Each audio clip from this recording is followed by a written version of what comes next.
እውነተኛ ታሪክ ላይ የተመሰረተው ፊልም የሚጀምረው እጆቿ ከአልጋ ጋር በካቴና ታስረው አንድ ወንድ አጠገቧ ተኝቷ በድንጋጤ ከእንቅልፏ የነቃች አንዲት የፈራችን ልጅ እያሳየን ነው። ፊልሙ ወደ ኋላ መለስ ብሎ ያቺ 15 ዓመት ልጅ ካራ ሮቢንሰን በአንድ ቀን ጠዋት ከእንቅልፏ ስትነቃ ያሳየን። ያለፈው ምሽት አብረው ስላደሩ በጓደኛዋ በጆሲ ቤት በጣም ደስተኛ ሆና ወደ ሐይቅ ዳር ለመሄድ አቅደዋል። ቁርስ ከበሉም በኋላ ካራ ከእናቷ ዲቦራ ተደውሎ ወደ ሐይቅ እንደምትሄድ ታሳውቃታለች። በመቀጠልም ካራ ወላጆቿ ስለተለያዩ ቅዳሜና እሁድ አባቷ ቤት እንደምታሳልፍ ለእናቷ ትነግራታለች። ከስልኩ ጥሪ በኋላ ጆሲ ከመውጣታቸው በፊት እጽዋቱን ማጠጣትና ገላዋን መታጠብ እንዳለባት ትነግራታለች። ስለዚህም ካራ እጽዋቱን ለማጠጣት ፈቃደኛ ትሆናለች። በዚህም መሃል አንድ ጥቁር መኪና በውጭ በኩል ቀስ ብሎ ያልፍ ነበር። በኋላም ካራ እጽዋቱን እያጠጣች ሳለ ጥቁሩ መኪና በድንገት ተመልሶ አንድ ሰው ከውስጥ ይወርዳል። ወላጆቿ ቤት እንዳሉም ይጠይቃታል። እሷም ጓደኛዋ ቤት መሆኗንና ወላጆቿ እዚህ እንደሌሉ ትነግረዋለች። ከዛም ሰውየው እባክሽ አግዢኝ ካላት በኋላ በድንገት ከጮሽ እተኩሰዋለሁ በማለት ያስፈራራታል። ሰውየውም ካራን አስገድዶ ወደ መኪናው አስገብቶ ወደ ዕቃ መያዣ ሳጥን ውስጥ እንድትገባ ያዛታል። በመቀጠልም ሰውየው መኪናውን እየነዳ ሲሄድ ካራ እየተንቀጠቀጠችም ቢሆን እንዲህ አይነት ጭንቅ ውስጥ ሆና እንኳን ሳጥን ውስጥ ያለውን ቁጥር በቃሏ መሸምደር ትጀምራለች። በቤት ውስጥ ያለችው ጆሲ ገላዋን ታጥባ ስትወጣ ጓደኛዋን ለመፈለግ ትሞክራለች። ነገር ግን ካራ የትም ልታገኛት አልቻለችም። ይህም ያስጨንቃት። ወደ ካራ ስንመለስ ሰውየው መኪናውን ገለልተኛ ቦታ ላይ ያቆመዋል። ሰውየው እንደሚያስራትና አፏን አፍኖ እንደሚያስገባት፣ ነገር ግን መሳሪያ እንዲተኩስ እንዳታስገድደው ያስጠነቅቃታል። እሷም ትስማማለች። እሱ ለጥቂት ደቂቃ ሲሄድ ካራ አጋጣሚውን ተጠቅማ ለመሮጥ ታስባለች። ወዲያውኑ የሚተኩስባት ይመስላታል። ሆኖም ይህ ነገር በፍርሃትና በማምለጥ ቅዠት ሆኖ ይሰማታል። ስለዚህም ሰውየው እስኪመለስ መኪና ውስጥ ትጠብቋለች። እጆቿንና እግሮቿን አስሮ አፏን አፍኖ ሳጥን ውስጥ ይዘጋባታል። በሌላ ቦታ ዲቦራ ከጆሲ የደረሳት የስልክ ጥሪ ካራ የትም እንዳልተገኘች ስታስረዳት ትደነግጣለች። በፍጥነት ወደ ካራ ፍቅረኛ ሪያ ደውላ ካራ ከሱ ጋር እንዳልሆነች ታረጋግጣለች። አስፈሪ ነገር እንደደረሰም በመፍራት ዲቦራ ለፖሊስ ለማሳወቅ ትወስናለች። ይህ በእንዲህ እንዳለ ጠላፊው ካራን ወደ ቤቱ አምጥቷል። እንደማትጨው ቃል ካስገባ በኋላ አፏን ይፈታላታል። በቤት ወስዶ ሕጎችን ማስረዳት ይጀምራል። ሁልጊዜም መሳሪያ በአቅራቢያው እንደሚኖርና እሱን አባዬ ብላ መጥራት እንዳለባት ያስረዳታል። የሚናገረውን ሁሉ በመስማት መታዘዝ እንዳለባትም ሕግ ከጣሰች ብዙ ጉዳት እንደሚደርስባት ይነግራታል። ቀጥሎም የግል መረጃዋን፣ ስሟን፣ ዕድሜዋን፣ አድራሿንና የቤተሰቧን ይጠይቃታል። ስለ ፍቅረኛዋ ከእሱ ጋም ተኝታ እንደምታውቅ ይጠይቃታል። አይ ትለዋለች። ከጥያቄው በኋላም በአልጋ ላይ እንድትተኛ አዞ ጥቃት ያደርስባታል። እንደ ጨረሱም አብረው ለመታጠብ ወደ መጸዳጃ ቤት ይወስዳታል። በዛ ጊዜ ካራ በጥንቃቄ አካባቢዋን ትቃኛለች። የሴት የግል ንጽህና መጠበቂያ ምርቶች እና በፀጉር ብሩሽ ላይ ወርቃማ ፀጉር ትመለከታለች። እዚህ ቤት ውስጥ የምትኖር ሴት እንዳለችም ትረዳለች። በሌላ ቦታ ካራ ከአባቷ ዲቦራ ስልክ ተደውሎለት ልጃቸው መጥፋታቸውን ትነግረዋለች። ደንግጦም ወዲያውኑ ወደ እርሷ እንደሚመጣ ይነግራታል። ዲቦራና ጆሲ የልጃቸውን መጥፋት ሪፖርት ለማድረግ ከአንድ መኮንን ጋር ይገናኛሉ።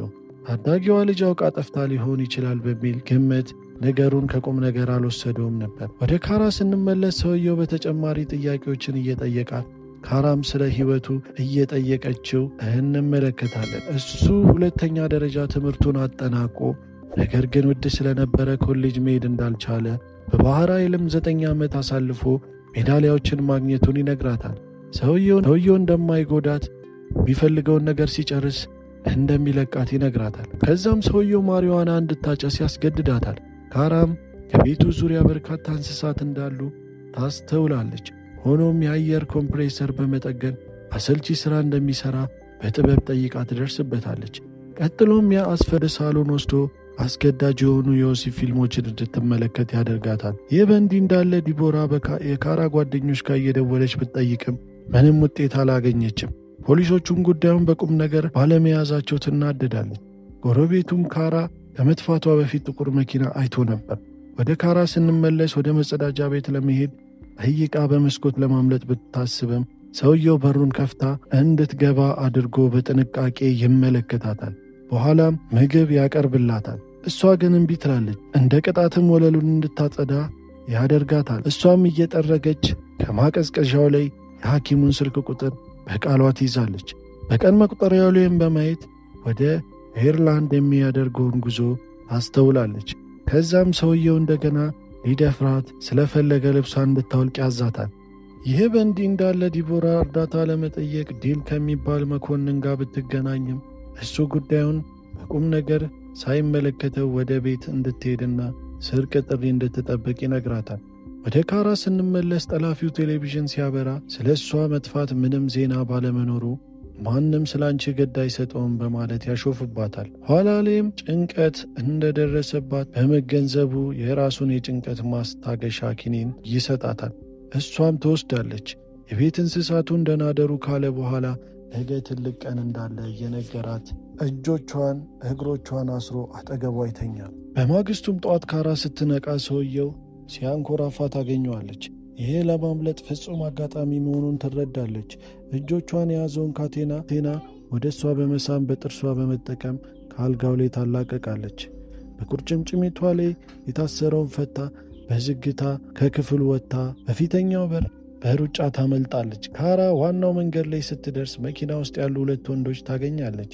እንደታገተችና ወደ ፖሊስ ጣቢያ እንዲወስዷት ትጠይቃቸዋለች። ወንዶቹ መኪና ውስጥ አስገብተው ይወስዷታል። ጣቢያም ስትደርስ እንዴት እንደታገተች እንደተጠለፈች ለአንድ መኮንን ታስረዳለች። ብዙም ሳይቆዩ ሌተናር ሮቢንሰን ይደርሳል። እሱም የሆነውን ነገር ሁሉ ታስረዳዋለች። ሌተናሩም ሪፖርት ላቀረበችው ለዲቦራ ደውሎ ልጃቸው እዚህ እንደምትገኝ ይነግራታል።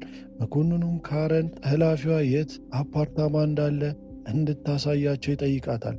እሷም ትስማማለች። ወደ ስፍራውን ቢሄዱም ትክክለኛውን አፓርታማ ለመለየት ትቸገራለች። ይሁንና ካራ የሰውየውን መስኮት የተሸፈነ መሆኑንና አልጋው ላይ የተኩላ ምስል እንዳለ ትነግራቸዋለች። ማጋረጃዎቹም የተሸፈኑ ናቸው።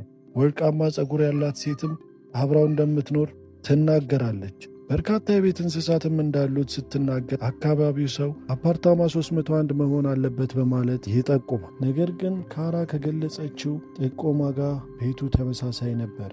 ሆኒም በርካታ ወንዶች ፎቶግራፎችን ስታሳያት ካራ ወዲያውኑ ጠላፊውን ትጠቁማለች። ይህ ሰው አፓርታማውን ተከራይቶ እንደነበረ ሪቻርድ መሆኑን ታውቃለች። ካራ ስለ ሪቻርድ ባህራይል ታሪክ፣ ስለሚወደው የቤት እንስሳና ስለ ሐኪም ቁጥሩ ሚስቱ አሁን ላይ ዴዝላንድ ውስጥ እንደምትገኝና እንዲሁም ማንም እንዳይነካበት የሚፈልገው የሚስጥር ሳጥን እንዳለው ለፖሊሷ ትነግራታለች። መኮንኗም ሳጥኑን ሲፈትሹ የሴት ልጆች የውስጥ ሱሪና ሌሎች የልጃገረዶች መታገትን የሚያሳይ ጋዜጦች ተቀዳደው ያገኛሉ።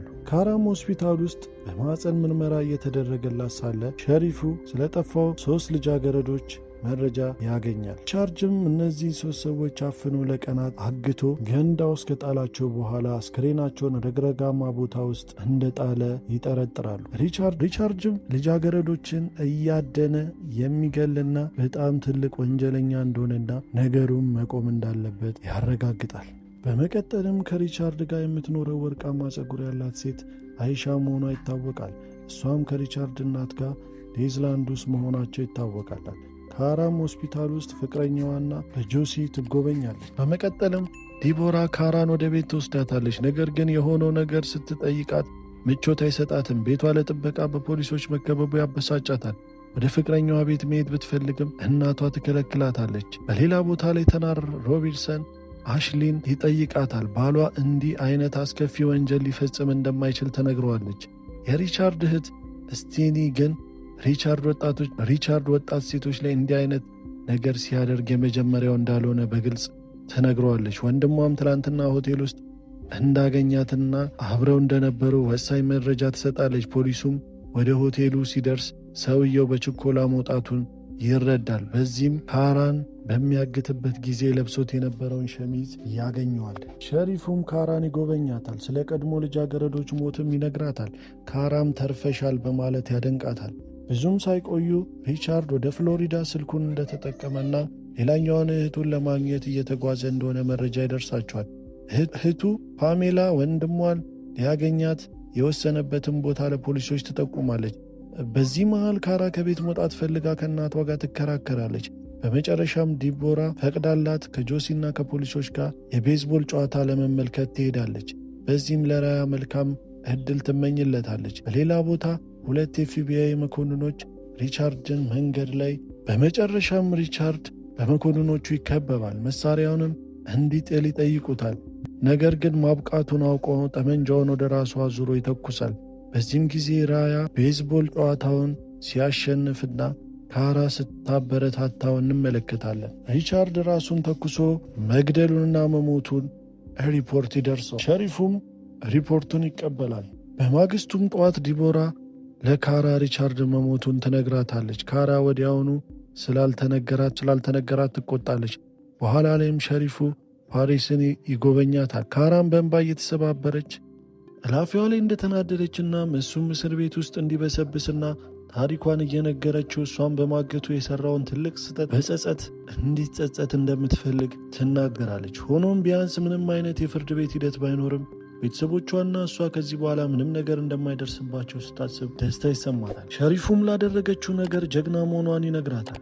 ከዛም በኋላ ካራ ግንኙነታቸውን ለማደስ ወደ እናቷ ቤት ትመለሳለች።